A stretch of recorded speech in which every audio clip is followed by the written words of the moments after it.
Hello guys, welcome back again sa ating YouTube channel, no, The Action Man. Una sa lahat, may galab shoutout po sa lahat ng mga kakamping at sa mga hindi man mga kakamping. Kung interesado ka sa video ito, patapusin mo na hanggang dulo at huwag nyo nang kalimutan na i-like at i-share ang ating video para malaman naman ng ilan sa ating mga kababayan na nagtutulog-tulugan sa katotohanan.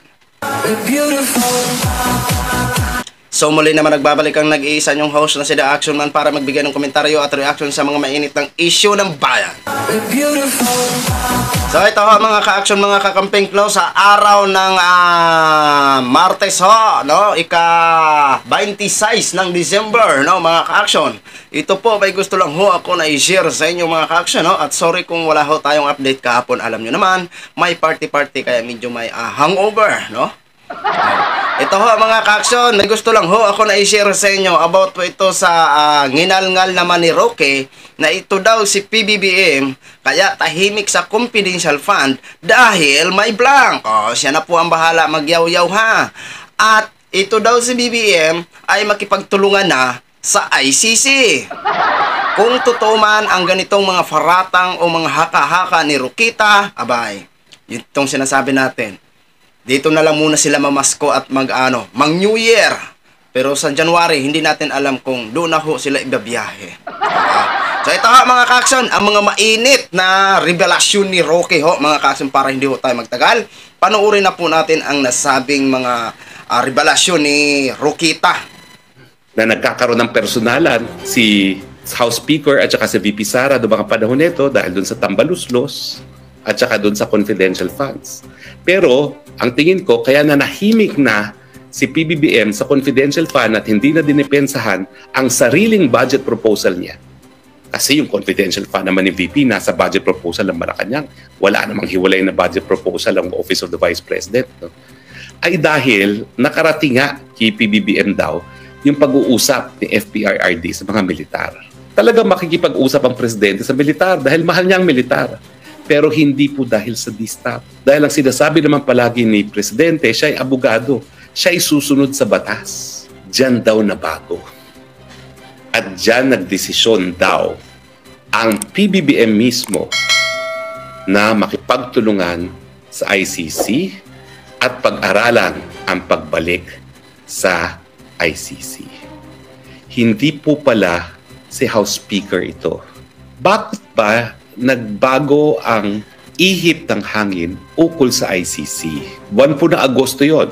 Pinatawag ako ni Presidente PBBM para magbigay ng advice kung anong gagawin natin ng Pilipinas doon sa investigasyon ng ICC. Siyempre, sa mulat mula, bilang abogado ni dating Presidente PRRD, ang sabi ko, hindi na po tayo miyembro ng ICC. So wala na tayong obligasyon na makipagtulungan. At kapag tayo nakipagtulungan pa, malalabag ang soberenya natin dahil nakasaad naman po sa salaging batas natin na talagang ang kapangyarihan ng hudikatura ay nasa Korte Suprema at iba pang mga batas na binuo ng Kongreso. No? Tama po yun na kapag tayo ay kasapi sa tratado. Wait lang muna ha, wait lang muna. Okay, kung natatandaan nyo ho mga ka-action, sa isang speech ng isang chief officer na si Vrauner, no, ay nabanggit niya nga ang about sa stabilization, pero ang sabi niya, ano lang daw yun? Isolated. Hindi niya daw yun sinasadya at naghingi naman siya ng sorry. Correct me if I'm wrong kung siya ba yung officer na yun. Pero I think siya yun ang yung nga na may binubuo na stabilization. Ito na. Totoo naman pala na kinausap ni Duterte ang mga militar. Pero ang tanong pa, bakit pa siya nakikipag-usap sa mga militar? Isa naman siya sa mga ordinaryong mamamayang Pilipino. Ano ang intention niya sa pakikipag-usap? Sabi ni Roque, dahil siya naman daw ay abogado. Granting na abogado siya, pero ano ang pakay niya talaga sa mga militar? Sige nga ho, mga ka-action. Kaya ito si PBBM, instead na parang against na pumasok ang ICC, siyempre, kung ganun lang naman ang mga plano-plano, siyempre, iiba talaga ang ihip nito ni PBBM. Dapat na ho talaga makipagtulungan sa ICC kung may binubuo naman pala na ganitong klaseng mga eksena sa darating na araw, no? Mabulaga na lang to si BBM, may malaking kaguluhan na. Di ba? At kung bakit tahimik si PBBM sa confidential fund na kinakasangkutan ni Sara Duterte, Ayaw niya nang makisawsaw. Hinayaan niya na, although siya ang nagbigay, dapat kasali din po siya. Pero wala ho tayong magagawa kung si PBBM is ayaw na makipag-tulungan o magbigay ng pahayag o magdepensa sa nasabing confidential fund. Bahala na si Vice President Sara dyan. Diba? Ginusto nyo yan eh. Lusutan nyo. Sagutin nyo. Kung wala kayong isasagot, isauli nyo. Simple lang, di ba? Ang kailangan ng taong bayan. Isauli nyo ang pera. Kung wala naman kayong maipakitang mga ebidensya o mga resibo na kayo ay nagpatayo ng mga safe houses, etc. sa nasabing confidential fund. Ngayon, kung ayaw naman magdepensa ni BBM, bahala na ho kayo magsakmalan dyan. Diba? About naman sa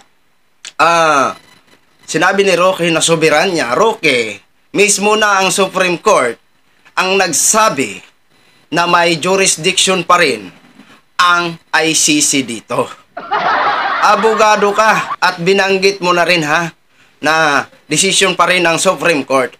Hindi mo ba nabalitaan na mismo na ang Supreme Court ang nagsabi na may jurisdiction pa rin dito ang ICC?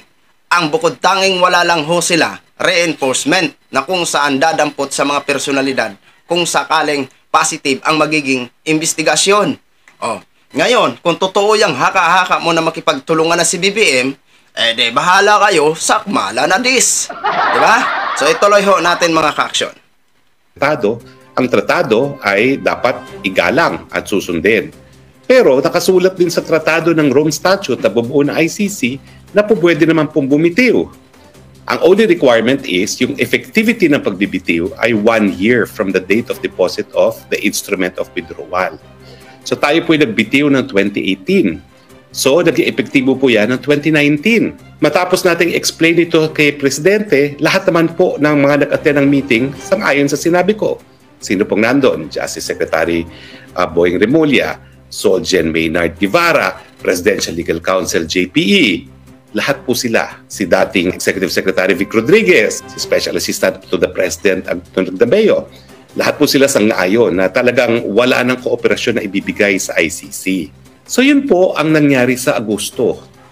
Hindi na magko-cooperate. Nabago lang yan kasi biglang nagpunta nga sa ICC ang OSG, hindi naman nagsabi kung anong sasabihin nila. Pinulaan sila ng pre-trial chamber that 3 sentences lang ang sinabi nila. Nasa internet po yan.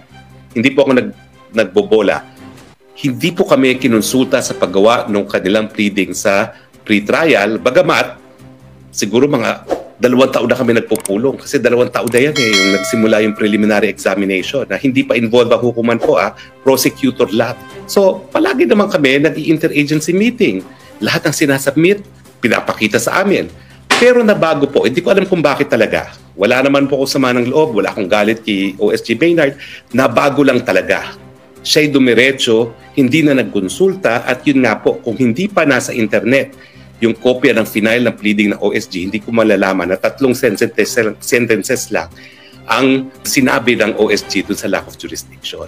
Pero nanindigan naman po ang Presidente. August, hindi na makikipagtulungan. Na-dismiss yung ating challenge on admissibility, dinala sa appellate chamber, dinismiss ng appellate chamber, although 3-2 on decision, 3 na dismiss, 2 na dapat walang jurisdiction.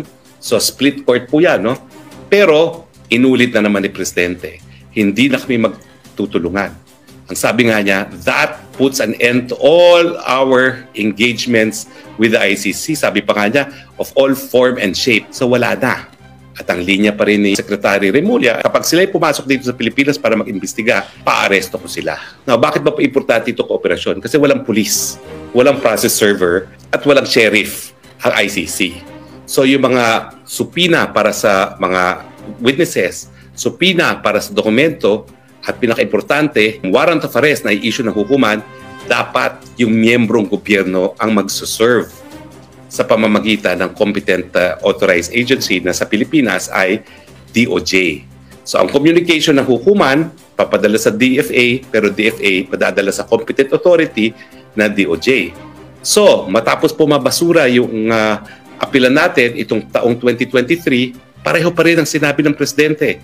Hindi na tayo makipagtulungan. Our engagement with the ICC is finished. Siyempre po, nagkaroon ng resolution sa House. Pero parang yung paghain ng resolution, isang ayon sa script na parang talagang nagbago ng isip ang Malacanang tungkol sa ICC. Kaya ngayon, ang huling binanggit ni Presidente, kailangan natin pag-aralan yung pagbalik nga sa ICC. Well, ito po ang aking handalaman sa aking mga pupuit. Nakarating daw kay PBBM na kinakausap ni dating PRRD ang mga militar. Hindi ko alam kung anong topic na usapan nila, pero baka may kinalaman yung sinasabi ni Armed Forces Chief of Staff Browder na de-stop. So at that point, nagkaroon ng duda na baka nagdi-de-stop itong si FPRRD. Ito po ang narinig ko sa bubwit ko ha. Iwa naman po itong aking bubwit. Yung mga same daw na mga military officials na kinausap di umano ni FPRRD ay nagsumbong din kay PBBM na kinausap sila. Ito po ang dahilan daw kung bakit nabago ang ihip ng hangin. Nagkataon lang na nagkakaroon ng personalan si House Speaker at saka si VP Sara doon mga panahon nito dahil doon sa tambaluslos at saka doon sa confidential funds. Pero ang tingin ko kaya nanahimik na si PBBM sa confidential fund at hindi na dinipensahan ang sariling budget proposal niya. Kasi yung confidential fund naman ni VP nasa budget proposal ng Malacanang. Wala namang hiwalay na budget proposal ang Office of the Vice President. No? Ay dahil nakarating nga kay PBBM daw yung pag-uusap ni FPRRD sa mga militar. Talagang makikipag-usap ang presidente sa militar dahil mahal niya ang militar. Pero hindi po dahil sa de-stop. Dahil ang sinasabi naman palagi ni Presidente, siya ay abogado. Siya ay susunod sa batas. Diyan daw na bago. Alright, mga ka-action, mga kakampeng, no? Okay, napakinggan na ho natin kung bakit nga ho umiba ang ihip nito ni PBBM. Okay. About doon sa opinion lang ho ako doon about sa ipapa-aresto ni SOJ ang mga ICC. Bakit di nasimula ni SOJ pa-aresto kung nandito lang naman, kung nandito na yung mga kawane, kung posibleng nandito na yung mga opisyal ng mga ICC na yan. Bakit hindi pina-aresto na agad ni SOJ Roqueta? Sige nga ho, kung talagang lumabag sila sa jurisdiction ng Pilipinas o soberanya, sige nga ho, ipa-aresto nyo nga ang ICC. Kasi ang pagkakaalam namin, International Criminal Court yan. Alam nila ang ginagawa nila. Hindi yan papasok sa isang bansa kung sila ay illegal ang kanilang operasyon. So, ibig sabihin, kahit may anuman ang gobyerno natin o wala, papasok sila at legal ang pagpasok nila dahil alam nila ay may pa rin sila dito. May jurisdiction. Reinforcement lang ang wala sa kanila. At syempre, tama po, kapulisan natin ang mag-serve ng warrant at magpupusas sa mga taong yan kung sakaling maging positive. Diba? About naman doon sa confidential fund, bahala na kayo dyan magsakmalan. Manunood na lang ho kami sa susunod na mga eksena nyo. Kung sino ho talaga ang magwagi sa inyo ngayon. Diba? O kayo mga ka-aksyon, totoo ba na ito ang naging dahilan kung bakit umiba ang ihip ni PBBM? I-comment nyo lang ho yan So muli, maraming salamat po sa ating mga viewers, Luzon, Visayas at Mindanao all over the world. Ako po ang inyong lingkod, si The Action Man. Have a good day, everyone. Beautiful.